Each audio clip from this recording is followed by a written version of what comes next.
Welcome back. I'm your host, Lara, and I'm here today with really, we had already started a conversation and decided I should just probably start recording because it was such a cool conversation. So I'm very excited to have you guys join us for this. I'm here with AyoLane, who is with Earth Kinship. Thank you so much for joining me. Yeah, happy to be here. Yeah, I'm super stoked as a Putnam County native, as are you. Well, I'm St. Johns County, but I was Fruit Cove, which Okay. formerly known as Fruit Cove. Yeah. Yeah. So what is it now? They call it St. John's in St. Johns County. Huh. So I always wondered that. I'll tell you a little bit about it. Tell me everything. So I am it's funny because growing up in Fruit Cove, we were not taught our own history. And I found that very fascinating as I grew up. And I realized how much history is in St. Johns County. Not talking about the Castillo, not talking about downtown Spanish. We're talking about other Florida history, you know? Right. And so I looked in the maps. Fruit Cove, the oldest map that I could find, not saying that it's not older, Right. 1883, I believe, was the date. It's called Fruit Cove because it was orange groves and blood oranges. Actually, was the primary orange that was grown in the area. Huh. So, and blood oranges are a little more tangy. They're acquired kind of taste, but they are dark red. I love them, and I actually started growing them on my property now. But so we did not have a post office box. So being in Fruit Cove, all of our tax-paying money, because it has to have a post office box, you know, to be considered, was in Duval County. So Duval County got all of our money, and St. Johns County was losing out. So after a while, when Fruit Cove, because I grew up when it was just houses and a 2-lane road, 20 miles to the nearest grocery store, which was Publix, and that is now called Whole Foods on 295. So we had to drive 20 miles to get to the grocery store. Yeah. And so now it's like the richest neighborhoods in St. Johns County now, I guess. Yeah. But it started to explode. And so all these new people that came down, not Floridians, but new people that came down were like, wait a minute, why are they taking our tax-paying dollars? Right. And so they had to create their own post office, and they had to rename the town, or they had the choice to keep it.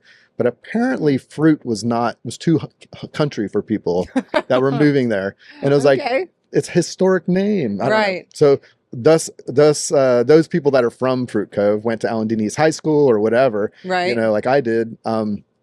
We're the Cove, you know, so we're known as the Cove. And so Fruit Cove, the Cove, and the Covey people, you know, that's how we knew each other. So if you were from Fruit Cove, you were Cove. Right. Okay. Yeah. That's cool. I feel like I want to be part of some kind of movement like that. So when did you end up in Putnam County? Well, I'm still on I'm on the edge. So I currently live in Elkton, which is right there on the edge of Hastings. So, I mean, you're talking history now. So I left Florida. I went to college, Savannah College of Art and Design. Okay. Graduated with a bachelor's in fine arts, believe it or not, in metal smithing and sculpture. That is so cool. So jewelry sculpture was my thing. And when I left college, that's a long story. After a not so great breakup with a girl I was going to marry. Happens to the best of us. Changed my life. It actually changed the direction of my life. And instead of getting prepared to be a family guy, go that direction, which is what I wanted to be, I decided to, I don't know what the heck to do now. So what do I do? So I shifted everything and said, my love is nature. My love is working with people. How can I do that? Okay. Found Outward Bound up in North Carolina. I had a little bit of money left, the tiny bit of dollars I had left. Right. Went through a 55-day Outward Bound program, instructor training program. And so Outward Bound is... Yes. Okay. So if you don't know Outward Bound, oh gosh, how much history do you want to know? Started in the 40s in Wales. And Merchant Marine were having the young guys on their boats, and when they get hit by a mine or whatever, they started to sink. And the old salty dogs, the old men that were on there, were surviving these frigid waters, but the 18, 20-year-olds were dying like almost immediately. Right. Like these guys were hardened, scaled, you know, mariners. And now you got this new guy who's supposed to be stronger than these guys and younger and can flex better. They weren't showing it. So Kurt Hahn developed this program, which is kind of like you would see the military nowadays, but it was for adjudicated youth originally, kids that were not doing too well. Right. So every morning they'd wake up, they'd have to run a couple miles, swim across a frigid lake, climb this huge rope ladder just to have breakfast. So he was hardening them, you know, all their stuff was coming out. And this is where you see hard skills versus soft skills. So hard skills are putting up tents, learning how to navigate, learning how to be in frigid cold climates or hot climates. Soft skills were inner workings with a group.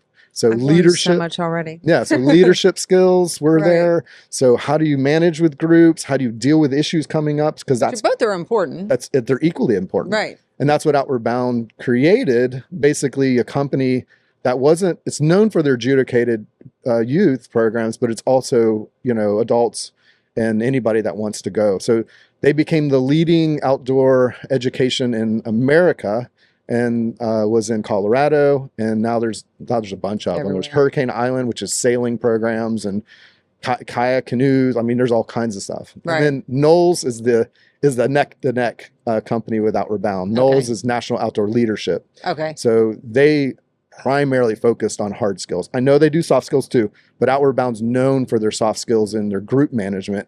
Knowles is known for their, there's an old joke where they say you have an Outward Bound instructor and a Knowles instructor walking side by side. The Outward Bound instructor has a backpack and all the gear that he needs, but he also is wearing a helmet. He's also wearing a harness. The Knowles instructor has about 200 pounds of lightweight gear. Right. So that's the difference. Yeah, so you have this gear, and then you have this skill oriented. Yeah. And they're both great. I don't mean to talk bad about either ones, but that's, I was an Outward Bound guy. Comparison. And you gotta pay homage to your, your home group, if you will. So I did that for years, worked with adjudicated youth from Pennsylvania and upstate New York and Colorado and Florida and everywhere in between. And eventually I feel like I've always been pulled to where I live. It's like I don't really have a decision in that. Like I go to where I'm needed. I go to where I'm supposed to be, and I got pulled back home. And so I moved back to Florida, Jacksonville, and Leave It to Beaver type neighborhood in Fort Caroline. Worked at UNF as their chief ranger and naturalist there. I raised the bar to their eco adventure program. I created their high ropes course that they have now in their rock gym. And then from there, I left and became the naturalist for St. Johns County Parks and Rec for about 9 years. So metalsmithing to outdoorsing. Like, did you grow up with the outdoor? I mean, we were talking a little bit before we started recording. I got to stop doing that. About your time outdoors. Yeah. But you're more underwater. So tell me a little bit about. So growing up, my folks were academics. So we didn't do the football games and we didn't do all that. That's not what was the talk in the helm. It was more about nature. My father used to talk about water wars. Water wars? Yeah, so the future is going to have water wars. And this is the time where... there's a movie about that. This is the time where water was free. You couldn't buy bottled water unless it's Perrier bubbled water in the store back in that time. I do enjoy a good bubbled water. But you couldn't buy regular water. It was free. You go to a store and you say, hey, I need a cup of water, and they just give it to you. So it wasn't like... So nowadays is interesting. So he was right with Nestle taking water out of the springs and not paying money and, this kind of thing. So he was right. But my father was a marine biologist through IFAS Extension in the University of Florida. And his office was the Marine Education Center. And if any locals are listening or people that have been around for a while, you may remember at Marineland, when it was the way Marineland used to be, there was this huge bubble-like shaped building, which was a hurricane-proof. It was like a new type of construction, hurricane-proof building. That was his office. What? So I literally best childhood ever. I grew up at Marineland. Oh my gosh! So I wanted to be a marine biologist because of that. Yeah. Yeah. So my dad was also a NAUI instructor. So at age 12, I had my first certification. And through the years, I had enough dives that I had an open water 2 certification, which is like an advanced certification. My mother was the Duval County 4-H extension agent. So she also worked for extension. So I had 2 extension parents, governmental, workers, and that's boys and girls clubs. So you may remember Lassie with the 4-H signs on the wall, that kind of stuff. So it was a lot of horticulture, agricultural oriented, but our groups, being a son from a 4-H agent, I didn't have a choice. I had to go to 4-H from 8 to 18. Yeah. And so we did demonstrations. We did what they call Congress, which you kind of make bills and pass them. Okay. We did exchange trips where we went to like Kalamazoo, Michigan, or we exchanged with other 4-Hers and stayed with their families. But we also did nature stuff. So there was a lot of marine biology. There was a lot of exploring the natural world. So 2 or 3 different times we went 2 weeks on the Suwannee River, and it was all 4-H'ers, my parents. And Yeah. so we'd learn to expedition on the Suwannee River. Oh, that So must have been amazing. It's always been a love It's of just mine. part of it, instilled in you. Kind of. And I think I always felt more comfortable in the natural world than I did in the mainstream world. So Fruit Cove, St. Johns County, this area was heavily controlled by the churches when I was growing up. Mm-hmm. And some not so good, favorable. I mean, there was a lot of the KKK was still around when I was growing up. And there was a lot of control in that respect. So there's certain belief systems that you had to socially show. And I was a nature kid. Right. I was a weirdo that would talk to trees. I do talk to my plants at home, and the kids call me a weirdo all the Yeah, time. they didn't call us tree huggers back in the time, even though that came around at a certain point. Right. But now I find it very fascinating because science is starting to prove that trees communicate through the myceliums. Not only sugars and carbons, but they do electrical impulses. Mm-hmm. They talk to each other. They feed their children. They talk to other species and feed and share with each other. But it's the myceliums that actually is like the internet. Mm-hmm. So 1987 Nature Journal was the first time the coin term the Wood Wide Web. The Wood Wide Web. Oh, that I can envision that, right? It's all underneath the soil. Yeah, yeah. And so when you rake your yard and you take those leaves away, you're disconnecting the internet. Sweet. I don't have to rake anymore. I've been a big advocate to leave your yard zero-scaped. Mm-hmm. And I think zero-scaped has actually changed. So they call it right plant, right place now. Mm-hmm. So right plant, right place now means you native usually, and you want to plant in Florida natives. You don't have to fertilize. You don't have to water that much, and you barely have to trim it. And there's a whole Florida native, the Melrose nursery out there. Yeah. I mean, it is just endless how many plants actually are native to There's Florida. Many plant groups, plant clubs that have had me give talks when I was a naturalist. And the one thing that always came up is I live in an HOA. And I'm like, oh gosh, HOAs. And HOAs didn't exist when I was a kid, you know, and here they are everywhere now. And most people that I talk to live in them don't like the rules. Right. And the thing is you have to you have to have a certain amount of green grass in your yard, but that's not true. So Florida, the state of Florida had passed a legislation or law that said, as long as you're planting right plant, right place plants, you can take out your grass, and the HOAs cannot tell you can't do it. All my HOA people out there, right plant. Yeah. So just look up the laws of Florida natives and zero-scaping, right plant, right place, and talk to your local agricultural center and talk to the leaders there, and they have all the information and can teach you about it. Oh, that's awesome. So yeah, so plant Florida natives, and that feeds butterflies and feeds hummingbirds and feeds the folks that need the food. You know, you're creating a natural state, ecosystem, and it could look beautiful if you want it to look like an English garden. And you can't see me because I'm rolling my eyes, right? But if you want it to look that way, you can. Oh, no, we can definitely, they can see. I roll in eyes. Yeah, I was thinking radio. So anyway, but yeah, so I roll my eyes because it's like, I like a little wild looking. Yeah. But you can make it English garden style and very beautiful and trimmed and still be native plants without Florida grass. That's awesome. Yeah, I like the idea growing up, you know, I lived in the woods, you know, we had pine trees and palmetto bushes, and, you know, the grass was splotchy, and, you know, there was dirt half the place and the grass half the place. And, you know, you see on TV all these lush green lawns, and you're like, oh, I want my grass to look like that. There's so much maintenance, and then like how much money gets dumped in, but there really is, I have found so much more like all striking moments just being in nature, and there's not a whole lot of grass. So, I mean, not that I ever plant grass in my own yard. I'm lucky if I have time to cut it. Should look up the history of the like grass and the green grass and white picket fence. Look up the history behind that. Yeah. You'll be shocked. I make a note. I'm going to go back and look this up. I'll put a link so you guys can look it up too. Yep. And it's like pre-lawnmower. So you have to be very, very wealthy with slaves to be able to maintain a lawn like that. Yeah, there have been times where like I had to trim the grass with scissors that we just didn't have a weed eater. Right. I mean, not literally trim the. Somebody's out there envisioning me with like scissors doing the lawn. I've seen it actually. Yeah, just had to get that edge just perfect.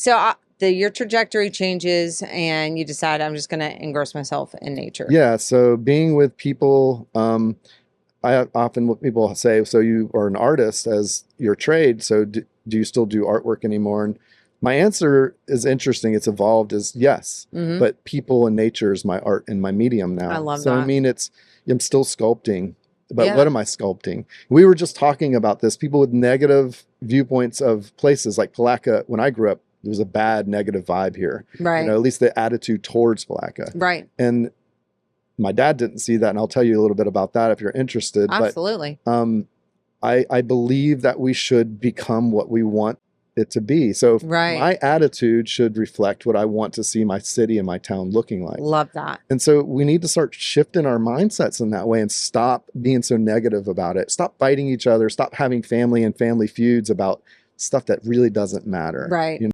Absolutely. we're going to have to give up some stuff. You know, we're not going to be able to be the old Palatka that we saw. It's going to change, but are you going to be actively a part of the change? Exactly. Or are you going to be against it and not ever have anything move in the way you want it to? Yep. So become part of it. I could not agree more. I always talk about, you know, growing up here. I very distinctly remember one time I was out to eat. I was in St. Augustine, and I don't know why I just adopted that mindset. Like, oh well, if they're talking negatively, I'm going to talk, even though my parents both had long time history here. I guess I never really shared that viewpoint with them, but they decided to settle here. They could have went anywhere. Yep. Even after retirement, they could have went anywhere. And so anyway, I was in a restaurant and I was talking to somebody about something, and they said, "Where are you from?" I said, "You know, Putnam County." No, you're not. Like, but to be in another county and someone to be taken aback. And it was at that moment I realized, like, there's just such a negative mindset around Putnam County. And then as I get experience more of my community and connect with people and talk to people, I realize I don't understand where that comes from. Like, we have incredible nature opportunities. And if you're not an outdoors person, there are such hidden gems when it comes to whether you're looking for antiques or entertainment, the art scene here, the quality of people. Growing. Like, you don't go. I've traveled even 6-8 hours up north, and the common courtesies that you get here are not seen up there. So, you know, you do have to be part of that positivity. And that's what the whole podcast, the intention is to spread awareness about Putnam County and how many positive things. I mean, I could record 3 times a day, every day, and never really get to the depth of it. Well, the amount of history that's here is unbelievable. Right. And nobody's really talking about it. Some people are, but nobody's really promoting it the way it should be. And if people knew the history here and knew the history of this area, not just counting St. Augustine, they would flock here. They'd want to become part of this. They'd want to see. They'd want to go on an eco tour. They'd want to walk the town and do ghost tours. I mean, this place is amazing. It's about to explode. Right. So that's where, I mean, anybody that's focused on a place that's, you know, 1800s older, 1700s, you know, you really want to look at it. There's so much here, and you could be a part of an amazing movement, which is happening. We got an amazing brewery here that's unbelievable. I know. Oh my gosh. And so I try to support them as much because I don't want to see them go away, you know. Like, they need to stay here. Yeah. And they have the old Coca-Cola building. I know, right? Did you know that that's the first place that popcorn was ever served in a movie? I did not know that. And the Smithsonian has that marked as that building. So back in the time of segregation, blacks could not go to movie theaters. So they would do movie theaters in the Coca-Cola factory. Okay. And that's the first time it's ever been served as popcorn. I dig that. I love popcorn. And I love like Black history. I love like history of locations and areas. And then finding those little kind of seeds. It's just so much fun to, oh, wow, Palatka has a name. Even just with that little tiny piece is one little tiny thing of a million things that you could go for into. Sure. It doesn't matter. Like I feel like I'm just peeling back this onion, and every time, like we had this, we had that. You know, such a lot of first here. I mean, there'll be a series coming out soon about the Green Gables Inn. It's just to everybody else, or to some other people, or to people who don't know about it, it's just a house in Putnam County that happens to, you know, be a Airbnb or a Vrbo or whatever. And so going in there, and like there are one of a kind doors, and because we had all of the mills here, Sure. all the wood mills, at one of a kind doors, one of the kind fireplace, it was very Mantles. ornamental. The mantle was just so elaborate. And that's another one of a kind. Right. And there's a tunnel that leads underground that goes out to the river. But And you can go way back. I mean, if you really want to go back to the native people, this was a huge native village right here. Right where the front park is, right where we're sitting, was a huge native village. And they had orange groves, and oranges came over. There's not Florida. That's not native Florida. So oranges were brought here in the 1400s and 1500s. And so by that time, the natives were already starting to grow oranges here. Right. And so when in 1700s, when William Bartram came around the corner. Yeah, I love envisioning that. That's a whole nother thing. So William Bartram, who's known as the first American-born naturalist, even though he's British. Right. He came here when British took control over Florida for about 20 years. And now, the Spanish did not want anybody to know what was going on in Florida. They kept it secret. They didn't tell anybody. And the Spanish were really about conversion and people coming to God. That's really what their goal was, big time. The British were a little bit different. They were more about monetary, and wealth. But they did not want anybody to know. So as soon as the British got control over it, the king sent his royal botanist, John Bartram, which is William's dad. Yep. And sent him down here to kind of explore and collect seeds and plants and stuff. Now, that was a huge thing. If you were rich in the 1700s, you had a museum in your house with eggs and, bird nests and butterflies, treasures. And they were treasures. It was like something that you did. They didn't have TV. Right. So they'd have guests that come over and go, look at my museum of my collectibles from America or whatever. Can you imagine seeing that, never being exposed to some of these things. We have the internet, again, talking about the access to just pick up the phone and Google something, where these people didn't have Google. They didn't have the internet access. You were only able to experience what you were exposed to. No, your uncle went on a long journey and came back, and the whole family got together to listen to his journeys, like Fraggle Rock. It's like, right? The Mary Poppins bag. I think about, what you pull out of there, things you may have never seen or known before. And you think about souvenirs, right? So souvenirs now are more like the tchotchkes you pick up from that. Snow globes, whatnot. The shot glasses, whatever. But then, the souvenirs were pulling out some seeds or fruit or whatever that is that you picked up along the way. That's and may never can't pull up Amazon and order it back there. Once in a lifetime experience. No. And actually, Putnam County, St. Johns County, and Clay County, the areas were actually at a certain time were the elite place to do tourism. So if you lived in Calford, which was the main city, you know where Calford is? Nope, I'm the worst with geography. Okay, well, don't ever take me on a trip. Do you know what a Calford is? Well, you're about to tell me. Do you know what can you figure it out? Calford. Well, I immediately think about where cattle. Yeah. And where they move forward or wherever they herd up. You're pretty close. So a shallow in a river that the cattle can cross.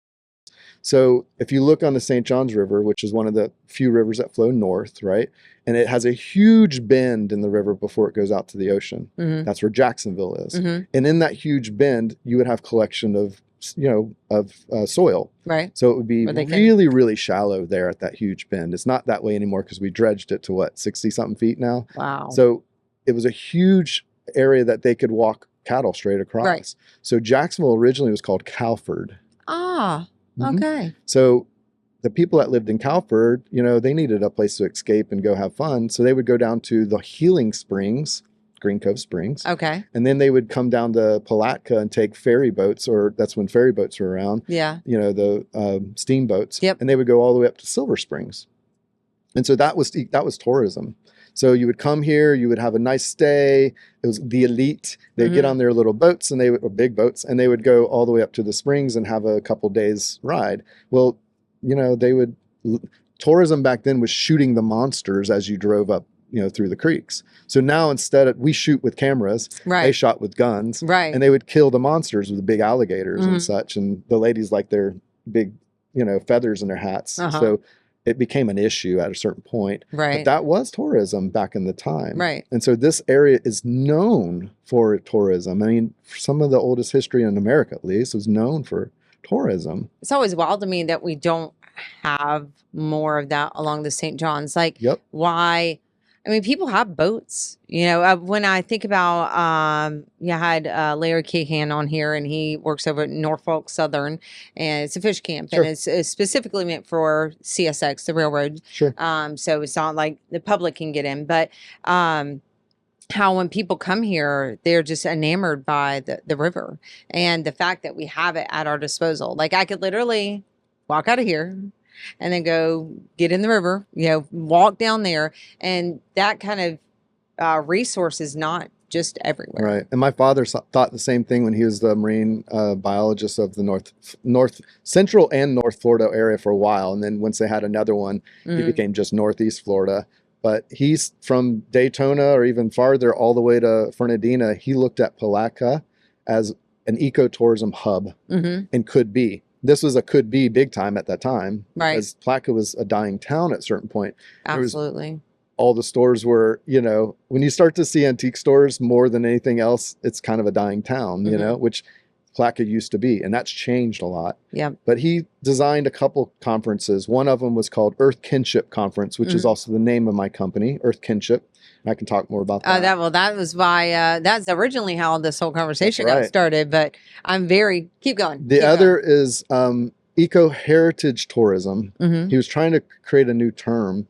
And eco-heritage tourism was, I don't know if it was a conference more than a training. He did it a few different times, but as a little ankle biter myself, as I was a little small kid running around, I used to go to these because, you know, what are they going to do? Have babysitter? No, they just bring me along. Yeah. So I got to hear these things as a small child, but eco-heritage. So you have the ecological area, nature, and then you have the historical significances of this area. And this needs to be highlighted through water, through biking, through hiking, through tours, through all kinds of things. So he created this idea to have kind of like almost like a certification where you could go through these different, you know, modules and become a eco-heritage tourist person. And this was his place of all the places. This was the hub that he talked about, Palatka. And Palatka is amazing. We don't use, I hate to use nature as a resource, but it is for monetary. Like, we don't use this resource like we should. Right. Like, now, not saying anything bad about the riverfront at all, because I love it. What it used to look like was horrific compared to what it looks like now. And the monuments are amazing. We're talking about the people who have passed away and died for our country and died for, you know, Palatka people, right? Yeah. And I love that it's memorialized, but I'm still wondering why we don't have a statue of Bartram. Why is the Long Warrior not represented in a Chukchi down there? Because that's where this was. Right. And we would bring a ton more people to see the history of the area. Now, thank God we have people like Sam Carr, who does the Bartram Frolic. Sam. And now we're starting to get some of that history here. Right. But he's been pushing a rock uphill for so long. But people around the world, I mean, I think Ken and Janice were talking about, they were in England or they were overseas talking about some of the stuff that directly related. Yeah, they had to go had to go to London and check out there. Yeah. And they specifically went over there to get information because Bartram spent a lot of time here in mid 1700s. And he loved it so much, he bought land right there where the Shands Bridge is. Did you know that? I did not know Florence that. Cove was Bartram's land for a short period of time. He tried to become a plantation owner in a way, but Bartram failed at everything he did other than being an explorer and a botanist. I mean, but he killed that, though. He was a naturalist. He was great at that. I remember when there was Young Outfitters and there was a kayak rental. Little shop that opened, Stephen and Megan, the 5'1" son and daughter-in-law, and they had brought the kayak rental business right to the riverfront. Sure. And I was like, oh, that's super cool. And so first time I was ever in a kayak. What did you call it earlier? A divorce boat, right? Tandems? The tandems. Yeah, we jokingly call them divorce boats. Yeah, well, I understand. Or recommitment boats, however you want to look at it. Yeah. So, well, I did not know. I guess I went in there confidently enough to like, yeah, we want to rent a kayak. And so they brought it down to the soft launch, which was super cool. Like the fact that on just some random day of the week, I'm going to go get a kayak because we'd love to go on an adventure and, Sure. Kayak just up and down. We were on the wrong seats of the boat for power and steering. And I can understand why they're called that. I laughed, thankfully, the whole time. I think I was the only one laughing. But the fact that that was there and the not utilized more. Again, I think that we're in a movement. I think a lot of things are changing. However, we need to highlight those kind of things. You need the whole community to highlight these things. So let's say I'm a restaurant owner. What good is it me highlight ecotourism? Because they're going to bring more people. Right. But you have ecotourism companies like myself and nobody's showing up. I'm the talent. So where are the people? Right. Well, we need help. We need you guys to start promoting us as we promote them. Right. So I have like Azalea's Brewery. They give me buy one, get one free cards for people that go on my trips here. Right. So I'm promoting them and they're promoting me. I love that. Bringing us together. But we need this, all of us together. It can't just be my business and only my business. It's got to be everybody. And there's room for everyone. There is. There's a lot. Like you could not possibly, if you wanted to, do all the St. John's and for everybody who wanted to do that. So, I'm on the podcast to try to share that, and I try to. I'm super excited. When this releases, it may be pre or post, but I have a raffle and you've thankfully taken part where I'm showcasing all of the things that Putnam County has to offer. Well, a sample of the things that Putnam County has to offer. And I think us working together to talk about, there's so many, we were at Rotary. I'm a proud Rotarian, and, talking to one of my other Rotarians about his kayaking, just the conversation got started up, and you were sharing, that we could technically connect the St. John's to the ravines. Gardens. Oh yeah. And where else can you take a state park and connect the river, and then that river with all of the trails and stuff. Yep. Like I think Craig McLean came on and he was talking about the Blue Ways, Florida Blue Ways Trail, the Blue Ways Trail. Sure. And doing the hiking to river. Yep. And then just the beach, by the way. Well, yeah, the Rails to Trails, which he was talking Rails about, to Trails. That's it. Amazing. It goes from Lake City to St. Augustine. That's a pretty remarkable trail right there. But there's hiking trails with Ravine Gardens and others that most people don't know about. There's also lots of connection. You're a river town. So a lot of connection is the river. Right. Now, I know that fishing is a big thing that's promoted. You have the Blue Crab Festival yep. and a few other things like that. And that's great. And I'm totally for that. However, it's not the only thing. Right. And so there's only going to be so much fish until the fish are gone, right? Right. Let's get out and go out and experience what's happening out there. You have manatees crossing. You have bats underneath their bridge, which I do tours. So there's cool. Unbelievable sunsets, and this is a perfect place to watch sunsets from the water. And then you have all this history. You also have Horseshoe Bend around the bay, which is all these clogged nature trails by boat, by kayak. If you unclogged, cut a few trees down here and there, it would be a lot to do in the beginning, but what would come back is tenfold. Right. You could have tons and tons of different things happening. Now, I'm not a company that rents kayaks. I do tours.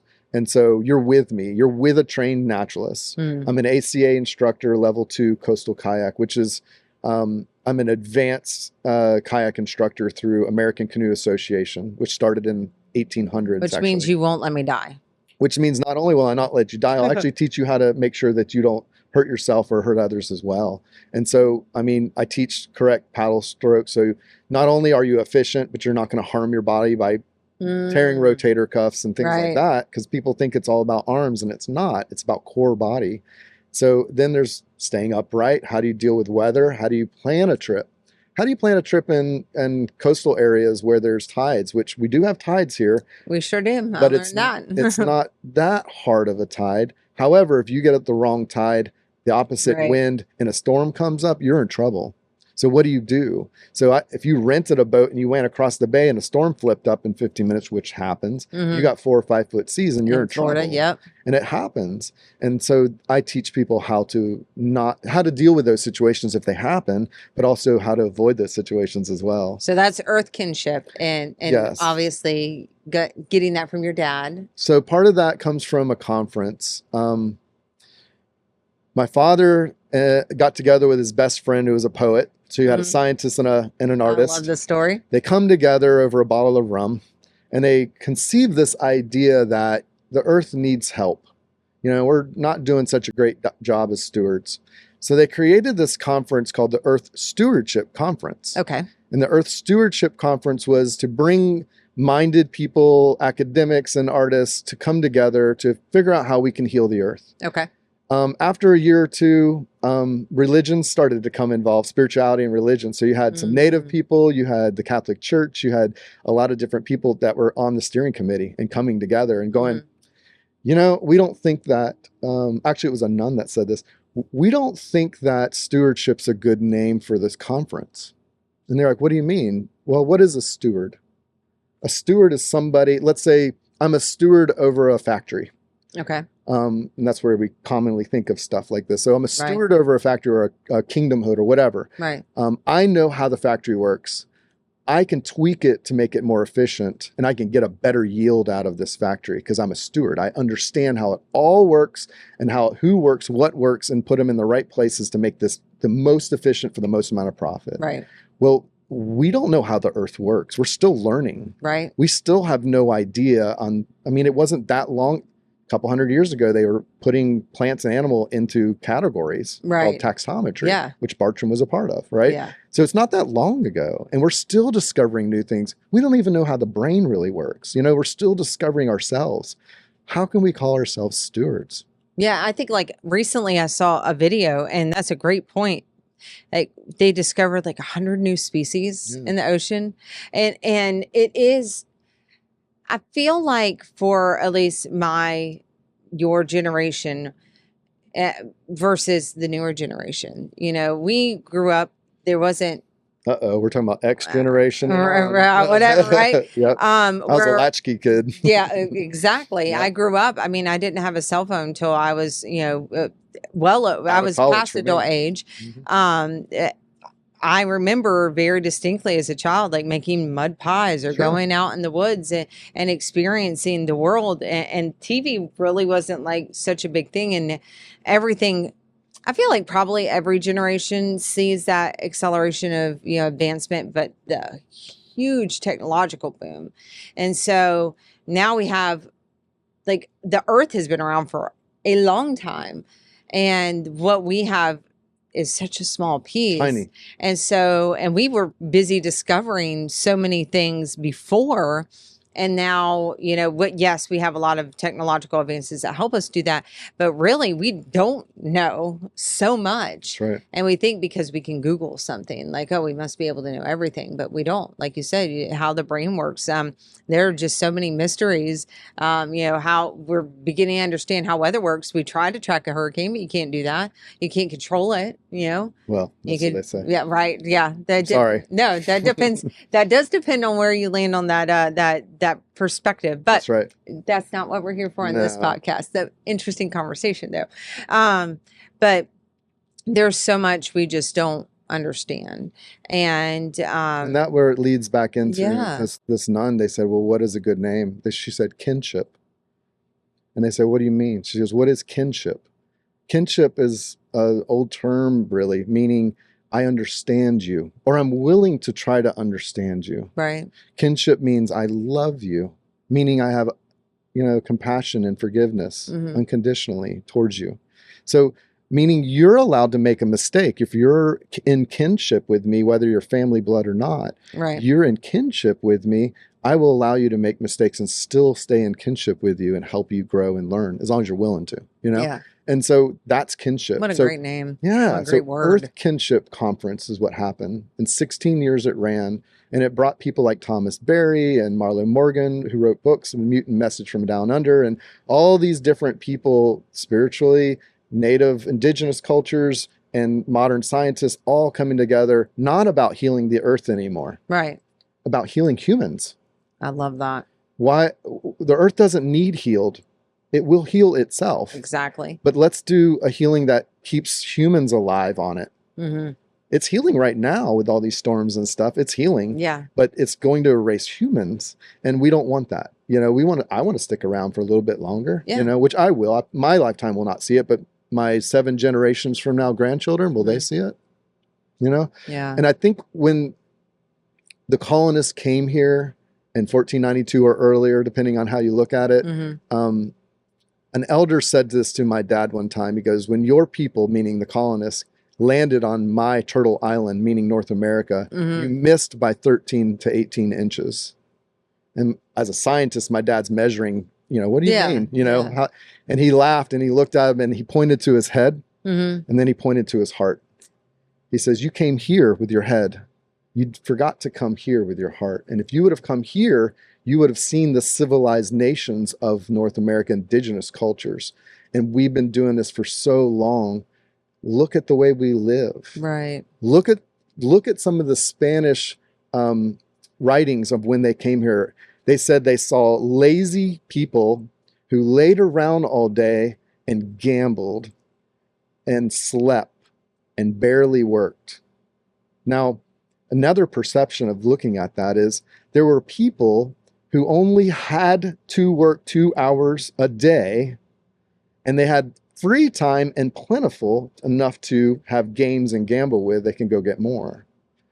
Now, I don't know how much time you work a day, Right. but the average time that the average American that has family spends about 45 minutes quality time a week with their children.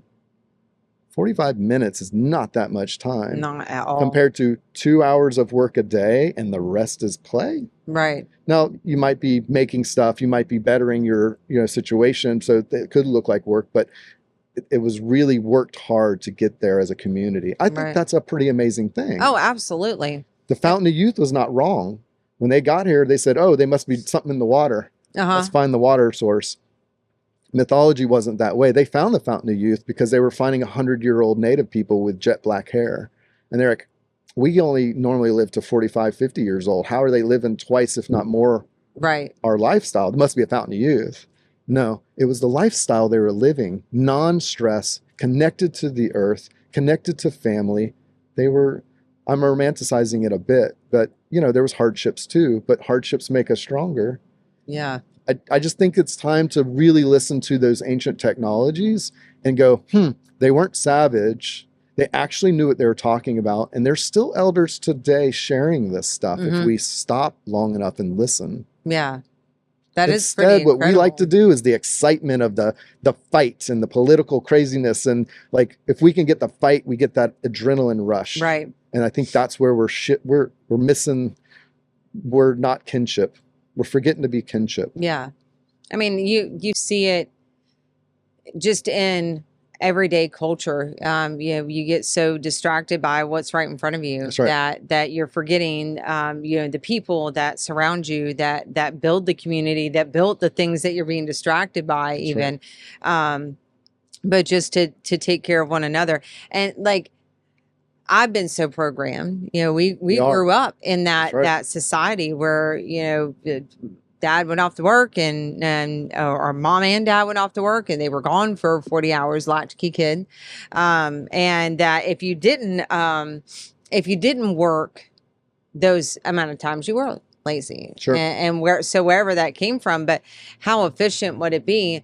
I was watching something and they were talking about, this guy was sharing that he felt bad because he was able to survive and only had to work a few hours a week. Right. And he's like, I feel guilty. Like, I feel wrong for this, but it's true. Like, I can live the lifestyle I want to live and I don't have to really work that much. Yeah. And so, I feel like a conditioning of the mind, but I would love, let's just say I'll do a 20-hour work week, right? Sure. Give me 20 hours, but go out and explore and do things that I don't have the luxury to do now because I'm so caught up in making it function as it is right now. Right.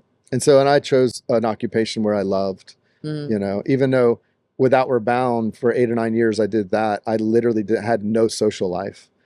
31 days out in the wilderness with a bunch of kids that are from gangs of New York and Miami and don't want to be out there. Right. Eventually, actually, at the end of it, they don't want to leave. Mm-hmm. But I'm 24/7 on the clock. Then I would have 2 weeks off and I was back on the clock again. But 31 days was with the kids. You had pre and post course getting stuff ready. So it was 40 something days.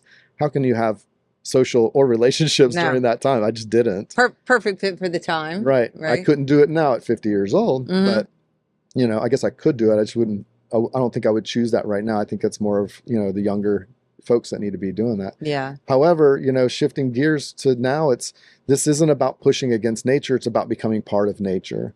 And I think a lot of people are understanding that we're missing something. Okay, I've got the house, I've got the, 6-figure career, whatever, but I'm missing something. There's something that I'm not happy with. Right. And I think this is what my father called the cultural collectives, the ones that have made it, unquote, quote, what they said, what we're taught when we're kids, right? Right. You got to go to college, you got to do this, and you'll make it. I have 2.5 kids. And finally you can relax and enjoy it. Well, what am I going to be, 70 by the time I can relax and enjoy it? Right. That's not the way we should be living. That's a tiny portion of life that I missed out on if that's all I'm doing. Where my body can't even keep up to adventure in the ways that I want to, if at best, right? At best. Like in your 20s is probably your prime. 20s to 30s is. So why aren't we living at that times? Why are we working so hard at that times for what? It's time to shift gears and work together because there's plenty here. Mm-hmm. We could easily help each other make it comfortable for us all. Right. But it's the choice. So right back to Palatka again, like, we don't need to be fighting each other. We don't need to be saying negative things about Palatka because it's not. Historically, it's an amazing place. Right. We just need to bring those to surface and support each other, And so on your, I love all that. That's right. Try to reel my mind back in. So with Earth Kinship, now that you have this. Well, the conference was a talk. It was a 3-day conference and it changed. It was before its time, but it changed a lot of people's mindsets and lives. I was always, as a kid growing up doing this and being on the side scales with my dad going, where's the action? You guys do a lot of talk. Right. Where's the action? And so Earth Kinship was molding into becoming an action oriented thing. And, I did my thing with Outward Bound and I did my thing with University of North Florida and the county. And I finally said, you know what, I'm going to give it a try. So unfortunately, COVID happened right when I pulled the trigger. So I lost momentum right from the start. And tourism, unfortunately, has gone downhill a lot since COVID. But I'm still here. I'm still trying to move that football forward in a way. So and tell us what you do. Yeah. Like explain what that football is. So I'm a naturalist. If you go back to the original dictionaries and you look up I'd love doing this. I found a 1930 something dictionary, looked up naturalist. And of course you're going to see zoology, ornithology, botany, which are like, mammals. You're studying mammals. You're studying, what did I say? So yeah, plants and all that stuff. So you're going to have all those science words in there. But what the dictionaries that I see today leave out is so it's left and right brain thinking. It leaves all the right brain thinking parts out. Artist, believe it or not, theologian is a naturalist, studying of spirituality connected to nature. So a plant, a poet, any of those things that are left and right brain thinking. So I love the idea of a naturalist coming together with arts and science, which is exactly Earth Kinship. So that's what I try to do. So I bring people to the natural world, whether we're hiking, whether we're kayaking, and we're having a little bit of history. We're seeing the sights, but we're also having a moment where we can tune into the natural world. So one thing I really love doing on my kayak trips is somewhere at the halfway point, if we have time, I'll stop and we'll spend about 10, maybe even 15 minutes completely in silence, separated from the group. So we'll all separate ourselves. So we're not looking at the next boat and just sit and watch and listen. And that's when the magic happens in nature. So the difference between going to like Disney World and the emperor rat is going to come around the corner, Mickey Mouse, right? It's going to happen at some point. Nature doesn't work that way. Right. It's not a contrived experience. It's a unique experience. If that eagle flies down the middle of the creek, everybody's in awe. If the manatee pops up right in front of you, which is when that time is when it happens, is when you're shutting up and quietly sitting, Right. nature will go back to a normal baseline, a symphony almost, you know, and you'll see the garfish come up and do their dances during certain times, their mating dances, which is unbelievable to watch. But this I didn't even magic know they stuff, did a mating dance. oh yeah, I've seen it myself a handful of times, literally in my entire life. But garfish during a certain time, springtime usually, they'll come to a smaller creek area, and I'm talking these fish can be 200 pounds. I mean, garfish can get pretty big. And garfish are unique. They have those long noses with real sharp teeth. They're kind of prehistoric looking. Yeah. But they come together in these big crowds, and the females and the males will push each other in these big figure-8 circles.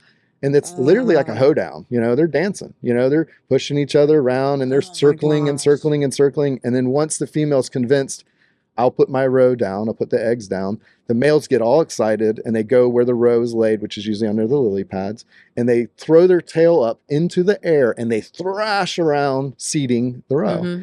And it's just this big party.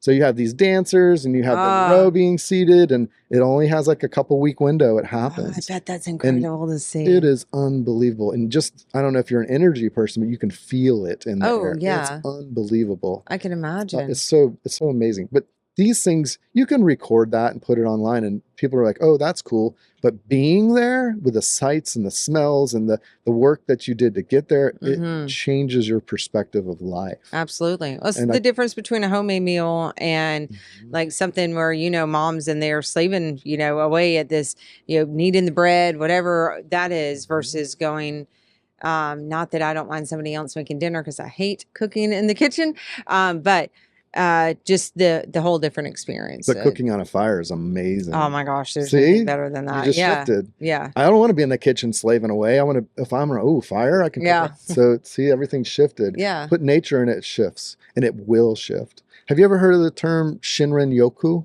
I have not. So that's a Japanese term meaning to intentionally immerse yourself into the wilderness. So I've been doing this for a long time, but scientifically, they've been researching this for 20, 30 years. Okay. We as American have taken that, and I don't like the name of it, but they call it forest bathing.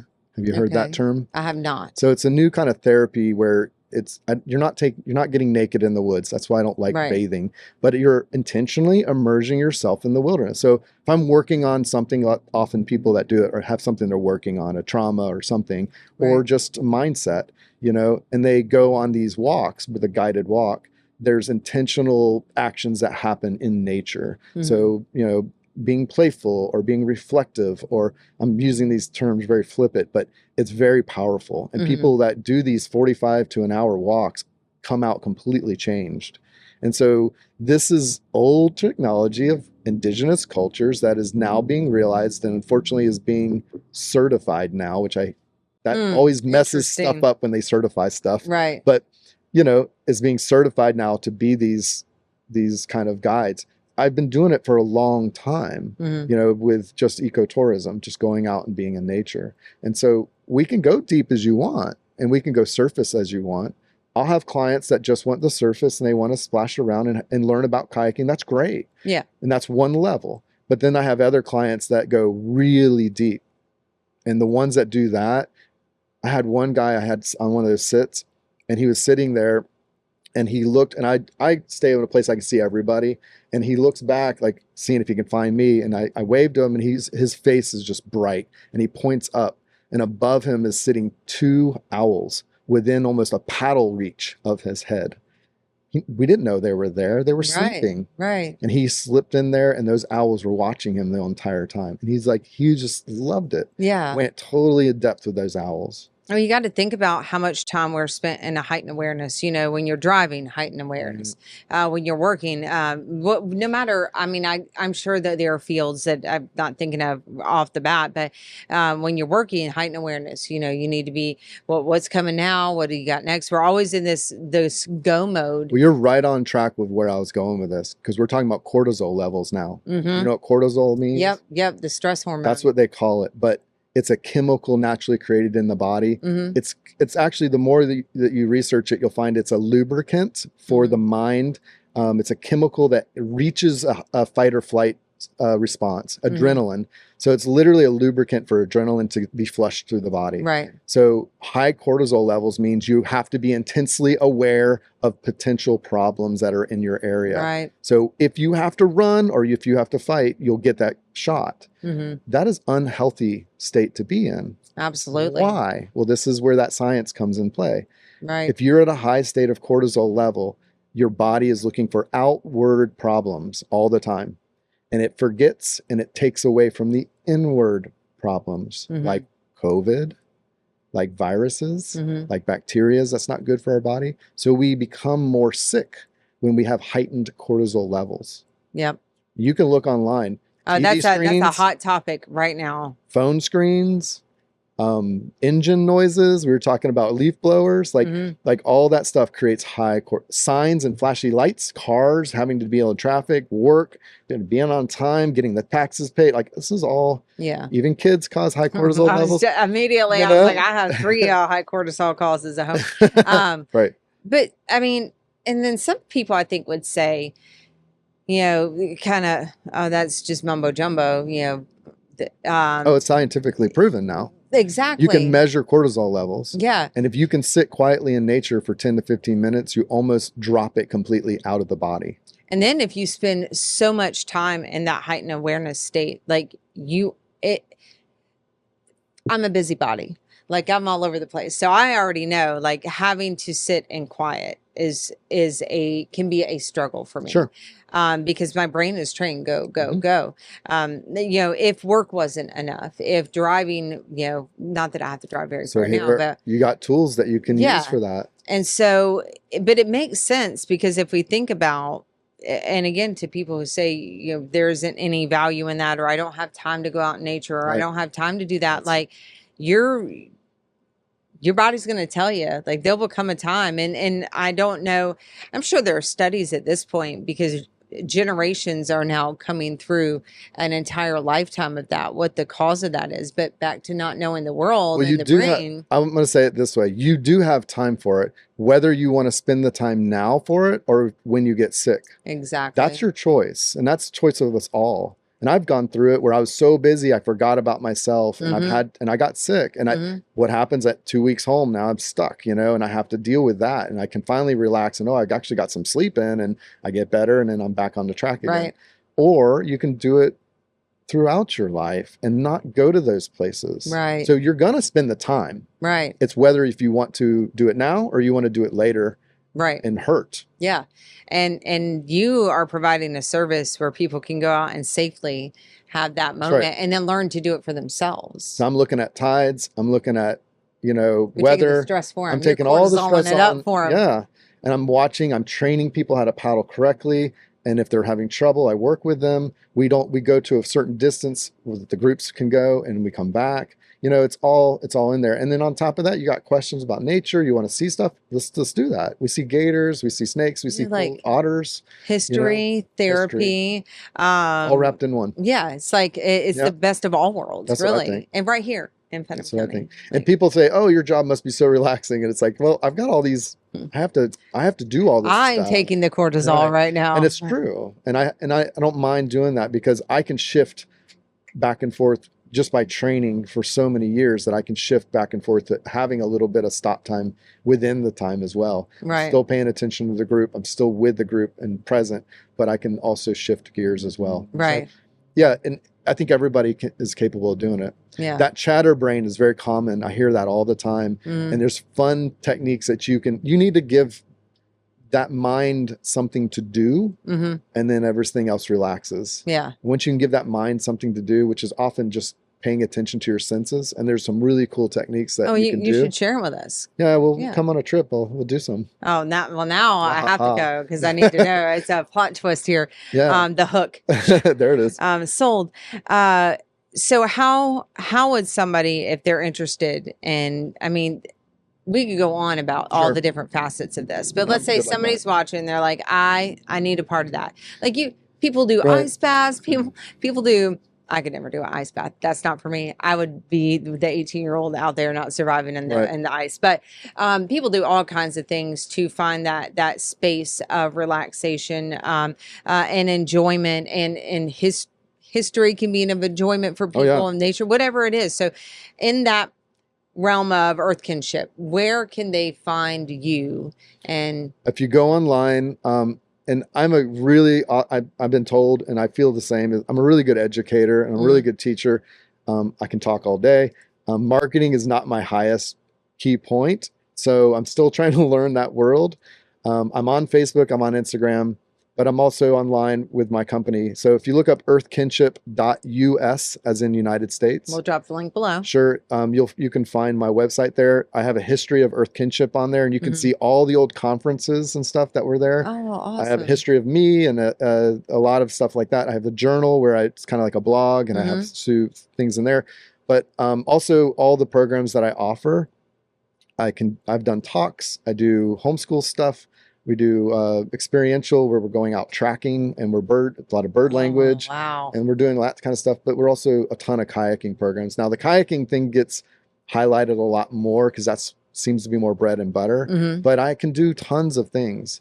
There is a calendar that you can click on it and see what I'm offering. Okay. But just because it's on the calendar doesn't mean I won't change one thing. Right. If somebody calls me up and say, I have a group of 4 people, man, we want to go see this area. Right. Or we want to do this, or we want to do some Shinrin-yoku or whatever. Like, sure, let me know. I'll design it and put it together. That's so I have another button that says build your own adventure. Yeah. And so I just put that up, and there's some tweaking that I need to do with it, but you can click that on there. And normally if you hit, like, you want one, it pays up to 4 people is my minimum. Okay. And so if you have one person, you're still paying up to 4 if you do that route. If you have more than 4, you just add the numbers and it will be equaled. It will equal out. Right. And so there's that. So you can do that. But call me if you just want to go out and say, hey, I just want to paddle Palatka Riverfront. If I ain't got nothing going on that day, let's go. Right.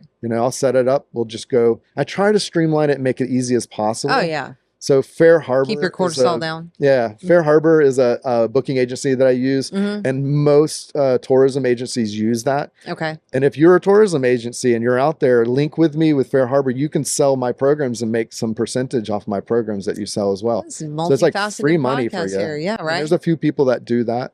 Geo Trippin does that, and he sends me clients. So, but we do bioluminescence trips, which is, believe it or not, comb jellies are during the winter time, or is better. And the dinoflagellants is more summertime. We don't have a lot of dinoflagellants. We do have it. It's just not as heightened as it is down south. Right. But the comb jelly season just started. So we got bioluminescence. This all started over bats, honestly. And I'm telling you, so the whole reason that's right. found you. I don't know. It's sometimes, especially on this podcast, I feel like it's this happenstance of conversation. Started with the conversation about the River Center, and then I went out to the Hastings Night Market, and then you were out there. Right. And I introduced myself, and then you were talking about the bat tours, and then my mom was like talking about wanting to go kayaking. So. That's right. Here we are. And the bat tours are kind of a new thing. We've known that there are bats there, but I had no idea how many. So that is a spring and summer thing. So we kind of are at the end of that. I don't know if bats are coming out right now because they do hibernate. I have not seen. So I live right across the river, and they fly in my neighborhood all the time. I've had to dodge a couple of them. I have not seen any recently. Yeah, they're slowing down. But I mean, obviously, there's thousands that live under that bridge. My God. So we paddle out, we watch the sunset, which is unbelievable. Over the city, we watch the sunset, which is cool because then you see the lights come up. Yeah. And then the bats come out 10, 15 minutes after sunset. And so you get to see all the colors of the sunset. And then thousands of bats come out. And they're not attacking us. They're not getting anywhere near us. They're highly intelligent animals that don't mess with humans. They're eating all the dang mosquitoes in my neighborhood. Yeah. That's where they're going. That's what we want them to do. Exactly. But if you think about, I'm sure with, all that you do, nature is 24/7, and you cannot plan it, to your point, but there is something going on, whether it's, spring, summer, and it's the bats, or then you have the bioluminescence. Right. Like there's always something to observe. That's right. And just taking that time, and living in Palatka, first of all, it is a opportunity to experience something without having to drive anywhere. You can go back home when you're done. You could take your kids. I'm sure that go up to Azalea Brewery afterwards. Whatever you want. we're gonna plug them down here too, because I love Miss Andrea, and she's part of our drawing that's going on. So very excited about that. And an avid kayaker herself. Yeah. But there's so many ways that you could utilize the services that you have. And I love the build your own experience, your adventure. So I don't see any reason why everybody shouldn't just take a moment to at least understand, and kind of to circle back around to the beginning of the conversation. I have done some interviews, and I was talking to Mr. Deputy at Deputy's Attic, one of our wonderful sponsors here. And he was sharing that they used to teach local history in high school and would take a bus around Palaca. And I don't recall hearing local history. No, I didn't. Not when I was younger. And different counties obviously growing up, but I just don't remember that. I remember, I hated history because it was about stuff that didn't interest me. Now, as I've gotten older, I've grown to like history more, but our community's history, I really like. And that's why we try to bring it to the podcast. But being able to highlight that one too. Remember, it's all about perspective. Right. So how me and you, I'm kind of assuming, you can correct me, learned history was about dates. Yes. And so it was memorization of dates. That's pretty much what we learned. And you had to memorize this and you had to memorize this. So let's change that. I don't remember what I had for breakfast. Yeah. So let's change that. Let's go to Fort Mose and see the living history, which I'm a reenactor there. The living history of Fort Mose. So you're following a slave that's wanting to be freed. They leave their plantation. They go, they see the Yamasee guide. The guide helps them through Georgia. You go to there's a trapper who's also a bounty hunter. So you avoid the bounty hunter and you learn about him. Then you become, because you have to become Catholic if you're going to get your freedom in Florida, Spanish Florida. So you meet the Padre and you get converted, and it goes all the way down until you make it to Fort Mose and you get your freedom. Wow. And you won't forget that story because there's people there portraying the characters and teaching you correct information. Like the occupation of Palaca that we have that I think I know they had to reschedule. Nonetheless, anyway, we had the occupation. We can do that here, and it started with the frolic, and you have the Native American long warrior, you have Job Wiggins, which is the trading post, and you have William Bartram, and so there's 3 reenactors right here during that time. You even have the Bartram boat, so I mean, it's all right here, and you get to learn, and you get to ask questions, and they're going to speak to you honestly. They're going to speak to you honestly for what the history says. And they won't tell you something that's not in the history. So they're still going to hold on to that history. So, and that has to be quantified. I was talking to another reenactor, Rob Matson, and we were talking about, to be able to put this at the forefront as a historical fact, how much, essentially fact checking has to go on. But I love being able to it's different. I think experiencing history, much like going out with you on the tours, experiencing that makes it so much more tangible and realistic. And I had a mother-daughter here, also reenactors, and they put on the dresses period. And I put one on and I was like, I get it. It was a whole nother experience. And so, people often say, when I say people, I've heard more often than I would expect that, what's the purpose of listening to history? Why don't we live in the now? But we learn so much from then, and being able to honor where we came from. We're about to repeat some history too. It is about honoring where we come from. It's about learning from, but it's also about not repeating some of the negative stuff that we've already done. And think about birthdays. Every year we celebrate our birthday, right? And just thought running with a squirrel here. We celebrate our birthday every year, and we're honoring history, the history of when we were born. And that is, birthday is a big monopoly, their birthday cards, birthday parties, birthday hats, birthday outfit, birthday suits, whatever. That's being funny. Anyway. Now you're talking about a naturist. Right. Not a Exactly. But we look at where we've come and we see the milestones. And we learn that, at first we couldn't walk. And now, when you were 13, now, you're a teenager, and then you could drive a car and learn to spread all these things.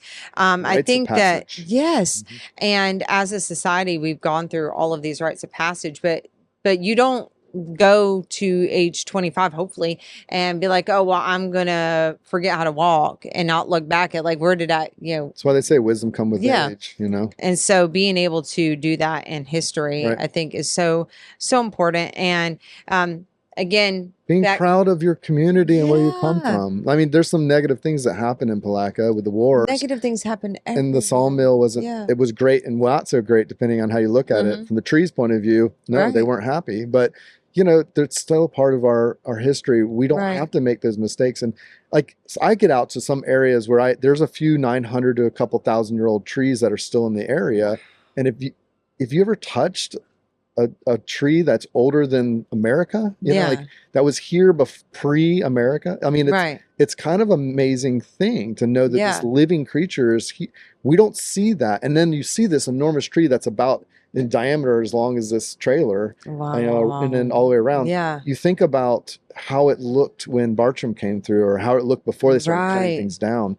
We'll never see that wilderness ever again. But we can save what we do have. I don't want my grandchildren saying we'll never see the trees like they saw in the 80s and 90s again. That's scary thought. And that is what and coming into this podcast, knowing that I'm trying to capture all these stories, and like there's too many stories, not enough time, but I'm doing the best I can. But knowing that I want my children to be proud of the community. I don't want my history to repeat within my children. And the only way to, I got a little tear trying to come out. But the only way to do that is to talk about it. And the only way to get better as a community to work, to grow, and growth doesn't mean just like the tree. It's not negative. It just is part of the process. But we got to grow in the right direction, and we got to work together, and we'll be stronger in working together. And I think to what you're doing, just taking a moment to appreciate what we have right here and learn about it is so important. Well, you're a true local. I'm a true local, which is kind of rare to have two in the same room, because there's so many, not very many locals around as I see as much. But even if you're not a local, you're a transplant, that doesn't mean you can't learn about this area. It's actually almost more so you should learn about the history of this area. And with that, you can be proud to be here too. You can learn about it and help other people's learn about it, and then become proud of your own area and produce more of the understanding of this area. There are a lot of great people in this community who have established themselves, businesses, support, and aren't even from here. And I think it's great. I love that. A lot of times it's people that aren't from here that learn more about our history than some of us, that are from here. So. But that's the question, is where's the future going? Is this going to be an industrial town? We'll have to tell you that the Shands Bridge was an environmental ploy. Do you know it's only 34, 36 feet tall? The Shands Bridge. So it connects Orangedale to Green Cove Springs. We already know about it at geography. Well, that's north of us, okay? Clay County and St. Johns County, it connects those, right? Just north of Palatka. Well, that was created that high because most bridges are drawbridges or 60-something feet tall. So why did they make the only bridge on the entire St. Johns River that short? To stop industry from being built in this area, to stop the future of industry in this area. Well, that bridge is about to go to 60-something feet in the next few years. They're rebuilding it. So if we don't get on the ball now and preserve our ecotourism, our history, our beautiful area, it's going to get overrun. And it's going to change here. And we could look at, might become an industrial town. Do we really want that? And if you do, then that's what you want. But I'm not on that train. I'm on the train of preserving nature, because I like seeing alligators, and I like seeing otters, and I like seeing manatee. You know? I like seeing an eagle's nest, an eagle like fledgling. I think it's a beautiful thing. Or bats in your neighborhood. Or bats, right? I like seeing this, and I want to preserve it. And they're our nature neighborhood. They deserve to be here in a community as much as we do, in my opinion. Even though America doesn't see nature with rights, unfortunately, I think that could change. So we're right on the edge of an explosion, and I might not be around to see the big explosion, being 50, but what do you want your children to have to deal with Absolutely. 40, 50 years from now? Absolutely. So you're the one that's making the decision, meaning all you guys, you're the Yeah. ones making the decisions. Help us. Yep. Let's Work together. let's make a good decision for everybody to prosper from it. Absolutely. That's what I'm all about. Yeah, I dig it. Yeah. Well, if you've watched this podcast, that I feel like I maybe don't even have room on the card. I could keep talking about this stuff all day. Too. But Me too. and you want to take part of this, you're curious about anything we talked about, as always, we leave links below. I look forward to going on and bringing the camera with me and seeing what you've got, because I feel like, again, experiencing it is much different than talking about it. Right. And you guys are watching this, come experience it with me. Let's get a group together. In the next couple of months, the Bartram Trail Society, Dean Campbell and Sam Carr are working with me, and we're actually going to go to some of the sites by kayak and actually visit those sites and learn about those. Like, they have a lot more history as well to add. So if you want to, you can look through their website. I'd love to do that. Yeah. I mean, that's going to be an epic trip. Those trips will be epic. Oh, for sure. Historical. Yes. Yes. If you're interested in history, that's right. Yeah. Even if you're not interested in history, it's nature, just taking a break. And if you don't like any of that, like, just support us, you know, so support the people who are out there working hard to bring that to light and bring in other tourists. That's right. So, well, I appreciate you Thank coming you. on. Absolutely. Pleasure. Oh, always mine. And we'll catch you guys on the next episode. Awesome.